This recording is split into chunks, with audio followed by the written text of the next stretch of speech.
Hello, hello, and welcome once again to the Secrets of the High Demand Coach. And I have a really great guest with me here today, the one and only JoJo Struebing. Now, JoJo's zest for life is only matched by her passion for sales and marketing. She spent the last decade mastering the art of professional sales, proudly waving the flag of innovation at tech giants like Hewlett-Packard and Microsoft. You might have heard of them. Her secret sauce is a growth mindset. It's as infectious as it is effective. Now, after conquering the corporate world, she decided to dabble into entrepreneurship. And it's a little more than dabbling. She's opened 3 profitable brick-and-mortar businesses, has had the opportunity to sell 2 of them. The third continues to flourish to this day. And she helps others to do the exact same thing. Well, JoJo, I'm so excited to have you here. I'm wondering, tell us a little bit about this corporate world thing. What did you learn there? And why did you ultimately decide to make the leap into entrepreneurship? Yeah, Scott, thank you so much for that intro. You did a great job there. So as you just mentioned, I spent about 10 years in the tech sales world and climbed the ladder there. And it was everything I ever dreamed of, my dream job coming out of college, and got to this point in my sales career where I just wasn't enjoying it anymore. I was like, man, am I even enjoying what I'm talking about and what I'm doing every day? And I had this tug at me to kind of go see what else was out there. What are some other ways I can maybe make money, maybe some things I might find more joy in. So started researching other franchise opportunities. I didn't want to completely do it on my own. So decided to go the franchise route. And yeah, we opened 1 location, and even though we went with a franchise, we found that the support was severely lacking. We really didn't know what we were getting into. This is my husband and I, and we made a ton of mistakes. We had to learn a lot of things the hard way. We spent way too much money on some things. We chose the wrong location, all kinds of things I could tell you about that, I wish we would have done differently. But we did keep moving forward, and, we got our location to the profitable side. It took a lot more work than I thought. And then once we got that location to a profitable status, we opened our second, and then we opened our third, and we realized, okay, we're doing this a lot faster than we did the first one. We're making a lot less mistakes, and we were really enjoying the process. And eventually we both left our 9-to-5 jobs and started managing these businesses full time, and found a ton of joy along the process. But yes, we realized that there's just not a lot of support out there for brick and mortar businesses.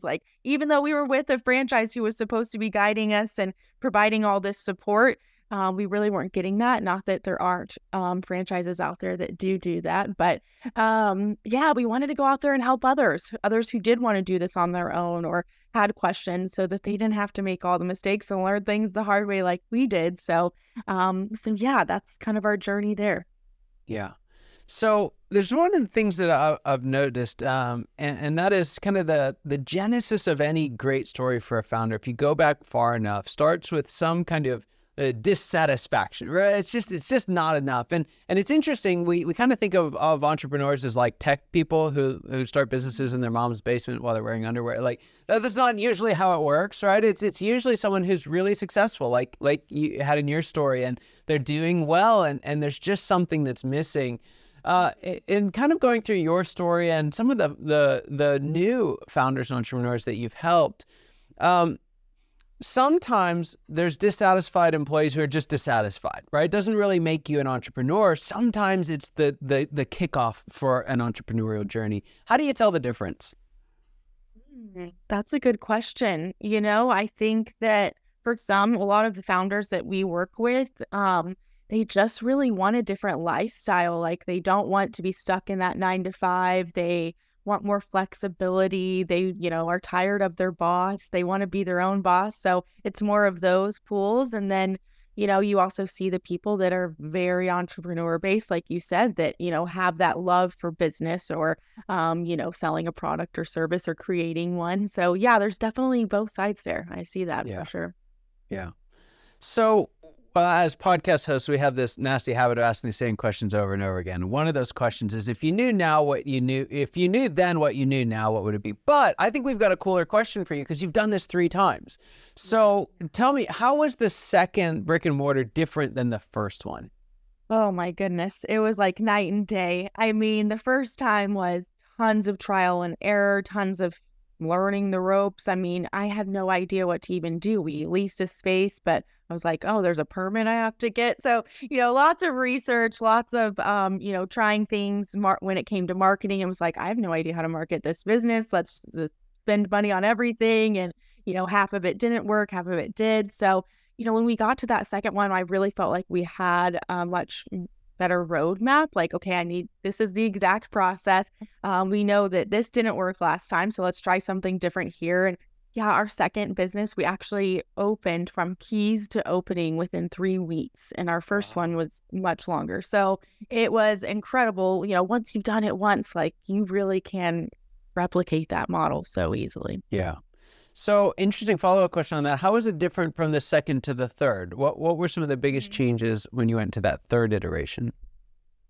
Yeah, I mean, from the second to third was really similar. We just continued to refine the process. We learned even more on that second location. We were able to do it even faster. We were spending less money. The great thing about multiple locations is you can use that economies of scale to buy down things like inventory. You can use the numbers from your other locations to negotiate, leases and marketing and things like that. So I think that's when we started to really see the benefits there on the third location. Yeah, that's fantastic. One of the things that a lot of entrepreneurs do is they learn a whole lot of how not tos. Right? I always use the example, we've got kids who love to run at the pool. It's a bad idea. Don't do it. But the lifeguards are always yelling at them. And they don't yell, don't run. They always yell, walk. Right? And one of the challenges that we have as entrepreneurs is to move from, okay, I learned 1,000 ways that didn't work to what is the way that does work. And I loved hearing that in your story. I want to fast forward a little bit and then we'll kind of come back and look at how you're helping others to do the same thing. But you mentioned, or we mentioned in your bio that you've sold a couple of these. So how did you know it was time to sell? Yeah, that was a really interesting point in our journey. So, we were so excited. We moved really quickly and got these 3 locations open. They were all doing well. And then my husband and I looked at ourselves and we were like, holy moly, we're about to hit burnout. We have no time to do anything else. I mean, really, really being able to scale these businesses took everything in us. And, we don't have kids, so we're, our businesses are our babies, but at a certain point we were starting to, see our health deteriorate. So we did decide, let's go ahead and sell 2 of these locations and go back to just scaling and growing that first location.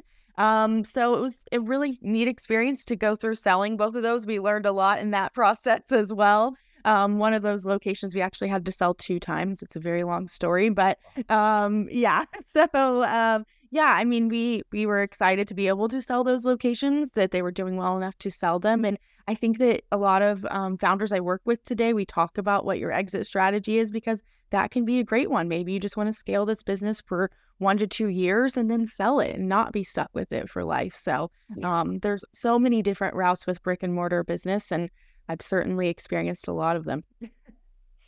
I love that.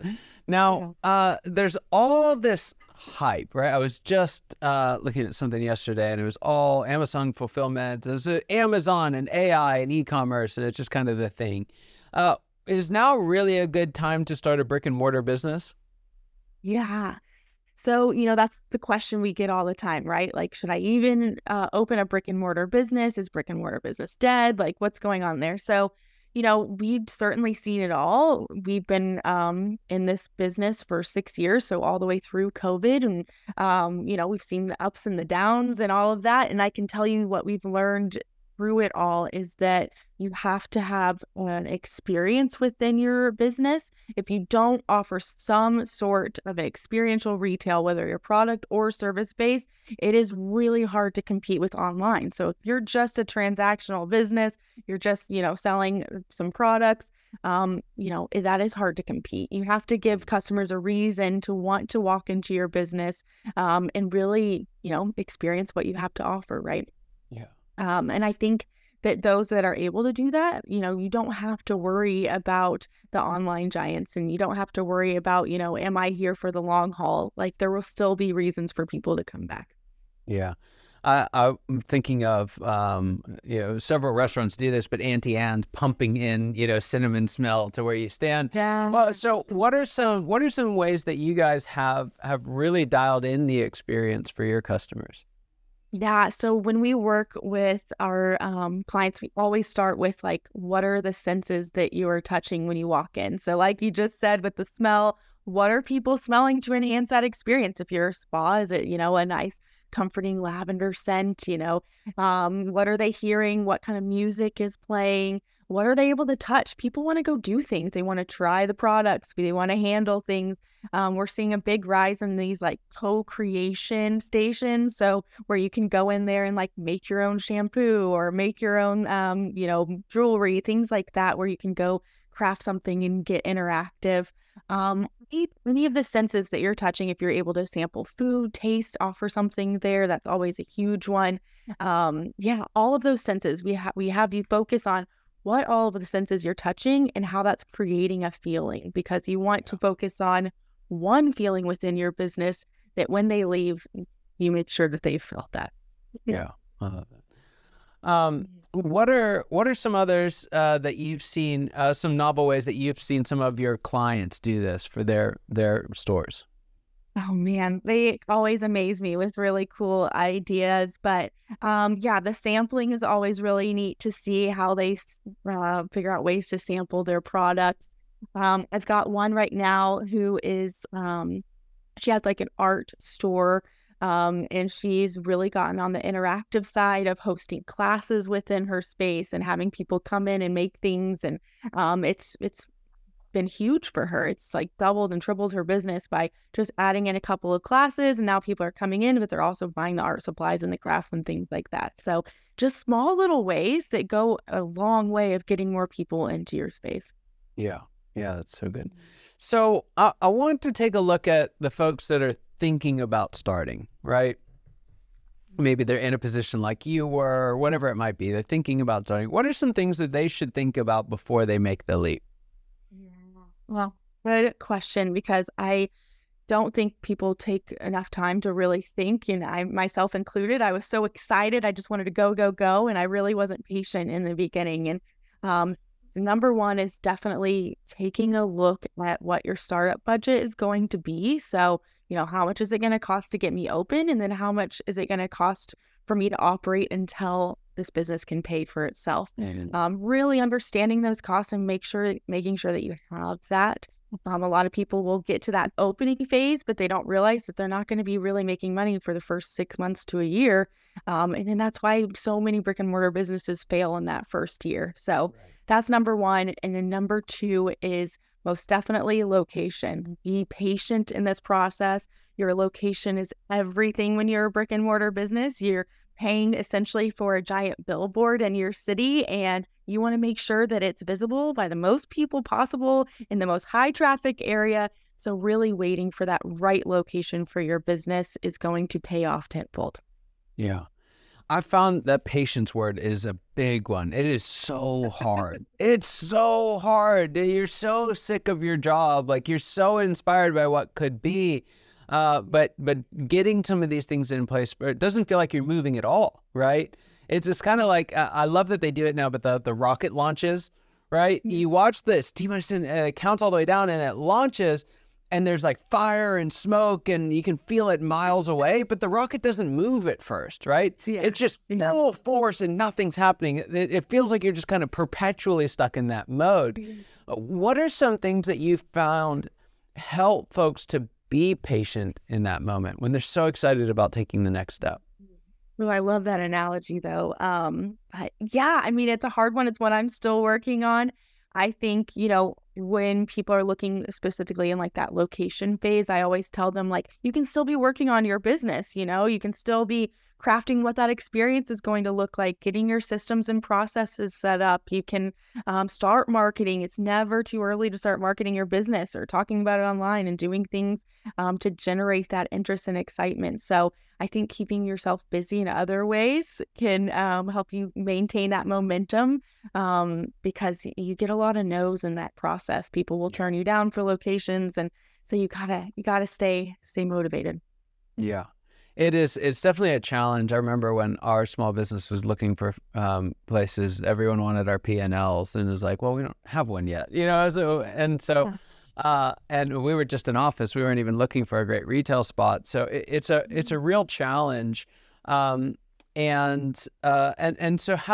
what have you learned doing this a few times now? And I know the game's a little different for you because you've got a reputation, you have some leverage that you can use. What did you learn about getting past those early no's? Yeah.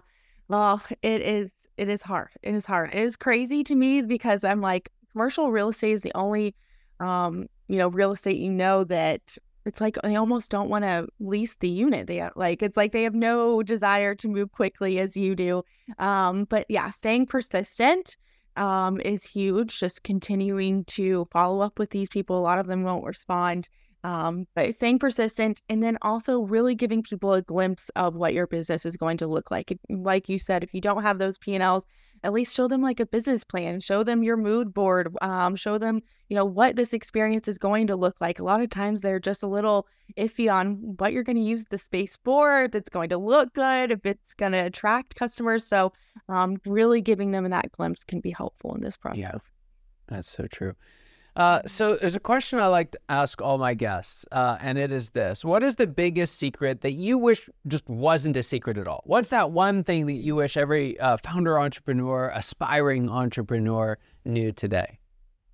Yeah, I think I have to say it is that brick and mortar business can be a powerful way to grow your brand, even if you have an online portion, an online format, that it's a huge way to grow quickly and scale your business. Yeah, that's so true. It's so true. So tell us, there's some folks listening to this, and they maybe they've even tried it. They're struggling. They're hopefully before that they're thinking about starting something, and they're like, maybe brick and mortar is the way. How could they connect with you and learn more about the work that you do? Yeah. So if you're just interested in learning more, I do host a podcast called the Receipt Paper Podcast. We talk about all things brick and mortar for those getting started and those that are already open. And then we have an academy that is always open. It is a 6-month program that helps you go from idea all the way to grand opening, walking you through that roadmap so that you don't have to make mistakes like we did. So you can check that out at masterbrickandmortar.com. Fantastic. We'll get that in the show notes for everybody, masterbrickandmortar.com. Thanks so much for being here. It's just what a fun conversation. What a helpful conversation for folks that are in these early stages. Absolutely love it. You really brought it today. For those of you watching and listening, you know that your time and attention mean the world to us. I hope you got as much out of this conversation as I know I did, and I cannot wait to see you next time. Take care.